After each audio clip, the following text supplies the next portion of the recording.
भारत माता की, भारत माता की, भारत माता की, वंदे वंदे वंदे।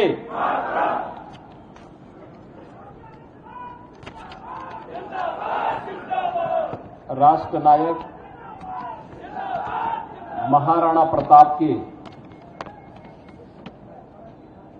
मूर्ति और इस चौक के सौंदर्यीकरण कार्यक्रम में आज राष्ट्र नायक महाराणा प्रताप की पावन जयंती कार्यक्रम में यहां पर उपस्थित विधान परिषद के माननीय सभापति कुंवर मानवेंद्र सिंह जी, उत्तर प्रदेश सरकार में मंत्रिमंडल के मेरे वरिष्ठ सहयोगी, अत्यंत हमारे बुजुर्ग और वरिष्ठ मंत्री श्री सुरेश कुमार खन्ना जी, श्री स्वतंत्र देव सिंह जी, श्री राकेश सचान जी,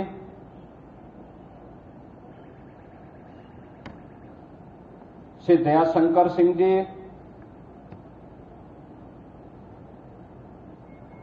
आचार्य शांतनु महाराज, माननीय मंत्री श्री मयंकेश्वर शरण सिंह जी, दिनेश प्रताप सिंह जी, माननीय सांसद श्री ब्रजलाल जी, माननीय सांसद श्री संजय सेठ जी, पूर्व मंत्री श्री जयप्रताप सिंह जी, विधानसभा के माननीय सदस्य और आज के इस कार्यक्रम के संयोजक श्री राकेश सिंह जी, विधान परिषद सदस्य मानवेंद्र सिंह जी, संतोष सिंह जी, पूर्व केंद्रीय मंत्री कौशल किशोर जी, श्री दारा सिंह चौहान जी, आज के इस कार्यक्रम में उपस्थित सभी माननीय जनप्रतिनिधिगण, भारत माता के प्रति श्रद्धा और सम्मान का भाव रखने वाले, महाराणा प्रताप जैसे राष्ट्र नायकों के प्रति श्रद्धा और सम्मान का भाव रखने वाले सभी उपस्थित बहनों और भाइयों, आज भारत माता के महान सपूत राष्ट्र नायक महाराणा प्रताप की पावन जयंती है। इस अवसर पर महाराणा प्रताप की स्मृतियों को कोटि कोटि नमन करते हुए देश की वर्तमान चुनौतीपूर्ण स्थिति में राष्ट्र नायक महाराणा प्रताप, राष्ट्र नायक छत्रपति शिवाजी महाराज और राष्ट्र नायक गुरु गोविंद सिंह जी महाराज जैसे राष्ट्र नायकों का स्मरण हर भारतवासी के लिए एक नई प्रेरणा है। हम सब जानते हैं कि 9 मई 1540 को राजस्थान की वीर भूमि में महाराणा प्रताप का जन्म हुआ था। मात्र 27 वर्ष की उम्र में उन्होंने पहला युद्ध लड़ा था। उस समय मेवाड़ के ज्यादातर दुर्ग और किलों पर अकबर ने या तो कब्जा कर लिया था या उन्हें अत्यंत कमजोर बना दिया था। लेकिन विधर्मियों के सामने देश की आन मान और शान को डिगने नहीं देंगे, इस संकल्प के साथ महाराणा प्रताप ने समाज को जोड़ करके भील, मीणा और उस समाज के अंतिम पायदान पर बैठे हुए वनवासियों को, गिरवासियों को, समाज के प्रत्येक तबके को जोड़ करके उन्होंने जो लड़ाई लड़ी, हल्दी घाटी के रूप में 1776 में 1576 में लड़ी गई वह ऐतिहासिक लड़ाई, और उसके उपरांत जो भी युद्ध उन्होंने उस कालखंड में लड़े थे, सब में विजय प्राप्त करते हुए अंततः अकबर को पराजित करते हुए अपने सभी दुर्ग और किलों को वापस लेकर के उन्होंने भारत के आन मान और शान की रक्षा की थी। इसके लिए उन्हें लंबे समय तक जंगलों में भी दर दर की ठोकरें खाने के लिए, घास की रोटी तक खाने के लिए मजबूर होना पड़ा था। लेकिन वह कालखंड था संगठन का, देश की सैन्य शक्ति को मजबूत बनाने का। उन्होंने प्रखरता के साथ इस कार्य को किया।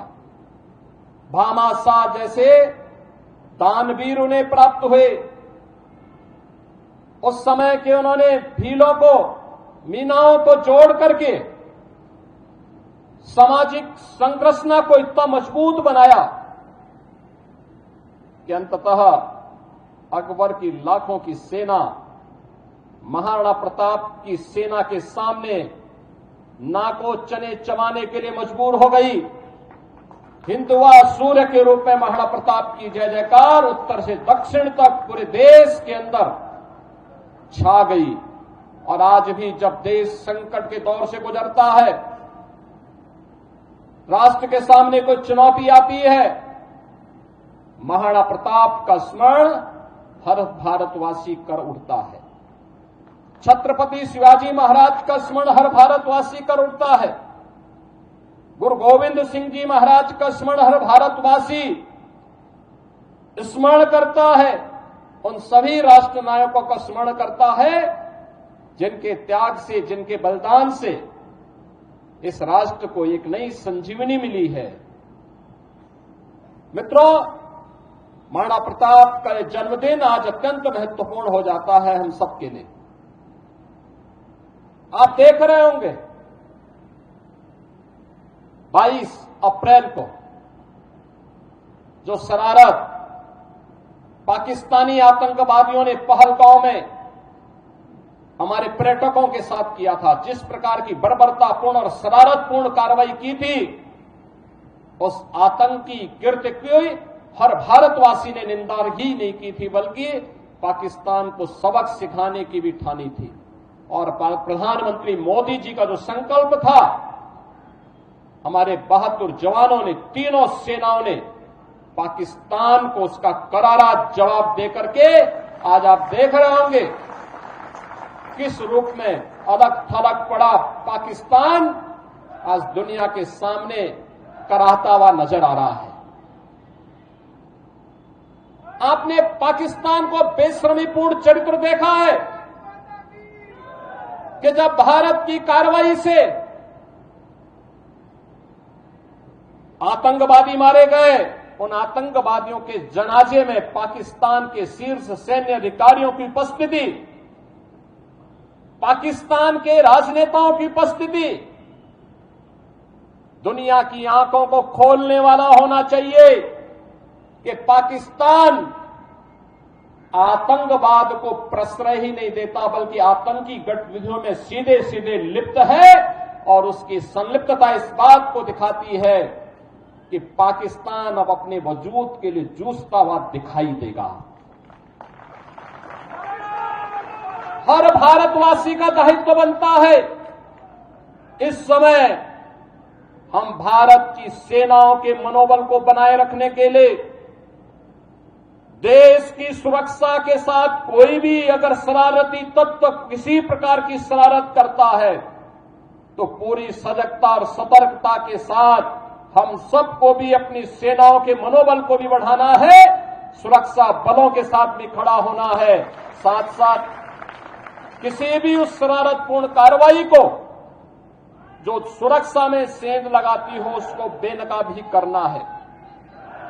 तमाम प्रकार की शरारतें होंगी, सोशल मीडिया के माध्यम से तमाम प्रकार के अफवाह भी फैलाने का प्रयास होगा, लेकिन इन सब की परवाह के बगैर हमें देश से, केंद्रीय नेतृत्व से, आदरणीय प्रधानमंत्री जी की ओर से जो भी जिस भी प्रकार का मार्गदर्शन प्राप्त हो, पूरे देश को एक स्वर में प्रधानमंत्री मोदी जी के नेतृत्व में उनके यशस्वी मार्गदर्शन में कार्य करना है। भारत हर हाल में विजयी है और विजयी रहेगा, इसमें कोई संदेह नहीं होना चाहिए।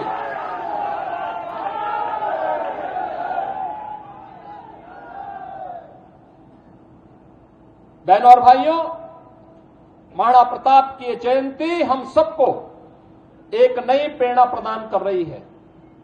हर भारतवासी इस चुनौतीपूर्ण समय में भारतीय सेना के साथ उनके मनोबल को सैन्य अधिकारियों और पूरी सैनिकों के साथ कदम से कदम मिलाकर के सहयोग करने के लिए तत्पर होगा। इस विश्वास के साथ मैं धन्यवाद दूंगा